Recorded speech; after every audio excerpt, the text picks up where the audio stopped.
Daily current news में अभी की खबर है, यूपीएससी को मिली आधार सत्यापन करने की अनुमति। हाल ही में केंद्र सरकार ने यूपीएससी को उम्मीदवारों का आधार प्रमाणीकरण करने की अनुमति दे दी है।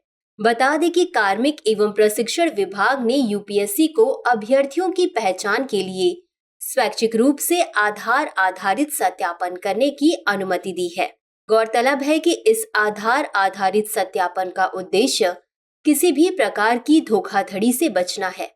दरअसल बीते कुछ समय से यूपीएससी में धोखाधड़ी से जुड़े कई मामले चर्चा में रहे हैं। चलिए अब जानते हैं आधार आधारित सत्यापन प्रक्रिया के बारे में। इसकी शुरुआत वन टाइम रजिस्ट्रेशन पोर्टल पर पंजीकरण के समय होगी। साथ ही इस प्रक्रिया का पालन परीक्षा या भर्ती परीक्षण के विभिन्न चरणों में हो सकता है। इसके अंतर्गत ई-केवाईसी प्रमाणीकरण सुविधा का उपयोग किया जाएगा। बता दें कि ई-केवाईसी एक ऐसी प्रक्रिया है जिसमें आपकी पहचान और पर्सनल जानकारी की पुष्टि डिजिटल रूप में की जाती है। इसमें पंजीकरण के समय हाँ या नहीं या ई-केवाईसी प्रमाणीकरण आदि विकल्प होंगे। इसके तहत संघ लोक सेवा आयोग अधिनियम के प्रावधानों और नियमों तथा भारतीय विशिष्ट पहचान प्राधिकरण द्वारा जारी निर्देशों का पालन किया जाएगा। चलिए अब जानते हैं आधार के बारे में। इसे भारतीय विशिष्ट पहचान प्राधिकरण द्वारा जारी किया जाता है। यह 12 अंकों की व्यक्तिगत पहचान संख्या है। यह भारत में कहीं भी पहचान और पते के प्रमाण के रूप में कार्य करता है।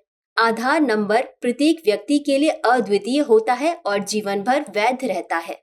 यह निवासियों को उचित समय पर बैंकिंग, मोबाइल फोन कनेक्शन और अन्य सरकारी और गैर सरकारी सेवाओं द्वारा प्रदान की जाने वाली विभिन्न सेवाओं का लाभ उठाने में मदद करता है। यह जनसांख्यिकी और बायोमेट्रिक जानकारी के आधार पर व्यक्तियों की पहचान स्थापित करता है।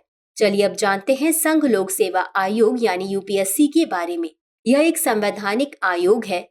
इसका गठन भारतीय संविधान के अनुच्छेद 312 के तहत किया गया है। भारतीय संविधान के भाग 14 में अनुच्छेद 315 से अनुच्छेद 323 के तहत इसकी संरचना, सदस्यों की नियुक्ति और निष्कासन तथा शक्तियों और कार्यों से संबंधित प्रावधान दिए गए हैं। यह भारत में केंद्रीय भर्ती एजेंसी के रूप में कार्य करता है। तो चलिए अंत में देखते हैं आज के अभ्यास प्रश्न को।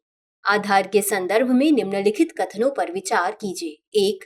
आधार नंबर प्रत्येक व्यक्ति के लिए अद्वितीय होता है। 2. यह नंबर 12 वर्षों तक ही वैध रहता है। उपर्युक्त में से कौन सा या कौन से कथन सही है या सही है? ए केवल 1, बी केवल 2, सी 1 और 2 दोनों, डी न तो 1 और न ही 2। इस प्रश्न का उत्तर कमेंट बॉक्स में जरूर दें। अभी के लिए बस इतना ही। धन्यवाद।